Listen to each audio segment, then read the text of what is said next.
Hello, this is Arun Srinivasa. I am here to help you learn engineering mechanics and its use in structural design. So today we are going to look at the second part of this equations of equilibrium for a rod, and I'm going to show you how it specializes to that of a beam. And so you will understand what things are kept, what things are not kept. This is only a summary, so it will be terse. You need to be familiar with how beams are done and so on.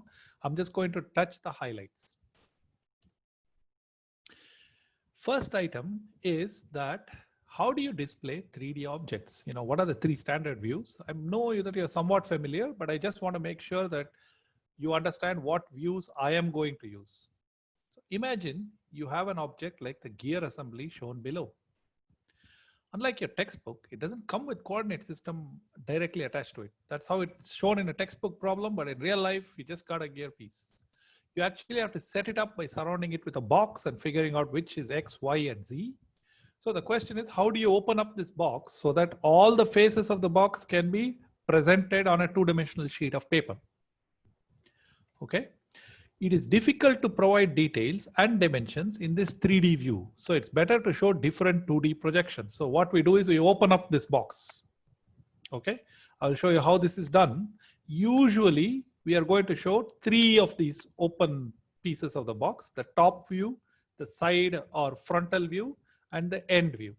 So in what I'm going to show, green is top view, yellow is end view, and light blue is front or side view. So that's what it looks like.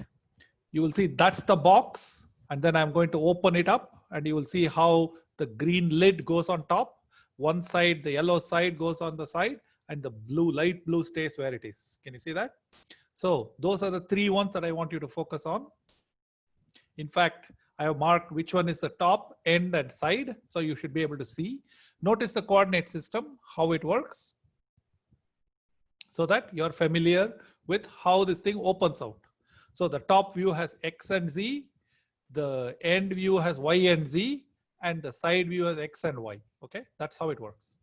We are going to use this to show how different pieces of the straight beam can be shown to convert the vector equations into scalar equations. Okay, so here we go. Here's a straight beam. Okay, now the beam axis is the x-axis.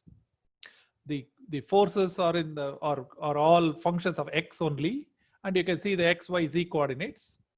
So, and the equations for the beam are shown. And by the way, S equal to x, E equal to I. So whenever we write down these equations, so in this one, you can see this E cross V.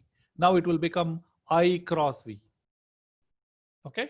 So this is a vector equation. So I want to break it up into scalar equations, and you can see that there are three equations here and three equations there. So total of 6. So I want to break up them into pairs of 2. Okay, so let's start with the top view. Remember, top view flips the z-axis up and the y-axis into the board. So it will look like that. Can you see that the z-axis has been flipped up? The y-axis has gone into the board. That's why it's got a little cross on it. And you can see all the forces that can be seen. I want you to understand that only x and y components will show up. Sorry, x and z components will show up here. No y component. All the y components are sticking out of the sheet of paper. And the components that you can see for the forces are Vz and My. Okay, so there will be two equations of the 6. These two are associated with this view. dVz dx plus Pzx equal to 0. You can see the z component forces. dMy dx minus Vz plus Cz equal to 0. So this is the bending equation. This is the shear force equation. These are the two views that are associated with the top view. Now we'll see the side view. In the side view, x and y components are shown and nothing about the z. Z is all pointing out of the board. So now you get two more equations. See if you can guess it. So my suggestion is pause for a second, see which two equations it will be, and you can see if your signs are correct and so on. It's a good exercise for you. Try it out.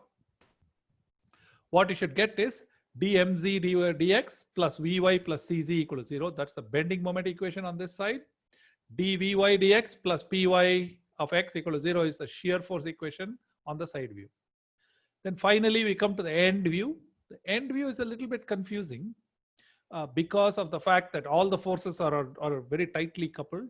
But the main thing to see is that in the end view, we have the axial force equation, which is actually pointing towards me, and the torque equation. Notice that there is no V component in the torque equation.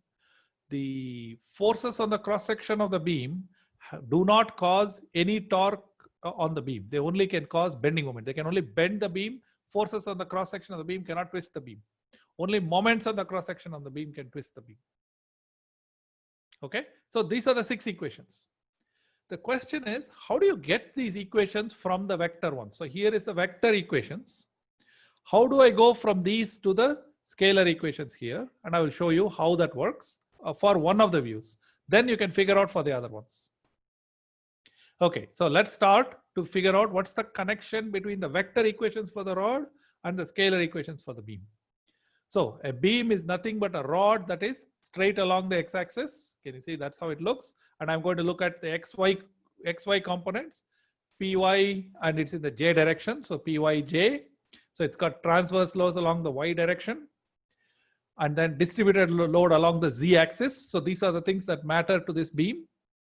All the signs of all the quantities are decided by the coordinate system. That is how we are doing. So our governing equations are dvds plus p of s equal to 0. This is the vector version. And dmds plus e of s cross v of s plus c of s equal to 0. So now we are going to convert this into the corresponding scalars. So let us see. First thing we notice is s and x are the same. So wherever you see s, you can put x. And e is I. So now we are ready. And p is just py in the j direction. That's the only one that is there. So c is only cz in the k direction. So the first equation will have only a j component. The second equation, that is this equation, will only have a j component. And this equation will only have a k component. That is how we get 2 equations. So the j component for this and the k component for this. So let's see what those 2 equations look like. So first thing is p is only in the y direction. So the vx and vy we don't care about. So the first equation will become dy dvy ds plus py equal to 0, because we are only looking at the j component. Now if I look at the k component here, we notice that I cross vy will give you a k component. Can you see? I cross vyj will give you a k component. So what happens is all of this will now become just the k component equations. There you go. dmz dx, because mz, the k component is just mz. And then we have vy, because I got I cross vyj is vyk. And then I got c, the k component is cz. So now you can see that for this 2-dimensional section, I have these 2 equations. That is how in each section you can figure out which 2 equations show up. Okay, so we are done. It's time to test your comprehension. Draw a free body of a slice of the rod by yourself and show all the forces. So don't look at the picture that I drew earlier. Just you try to draw yourself and see or show all the forces yourself. So I derived the forces in the xy plane. Now derive the forces in the xz plane. These 2 equations. So now you have to figure out which components will show up and so on, and show why you get this negative sign here.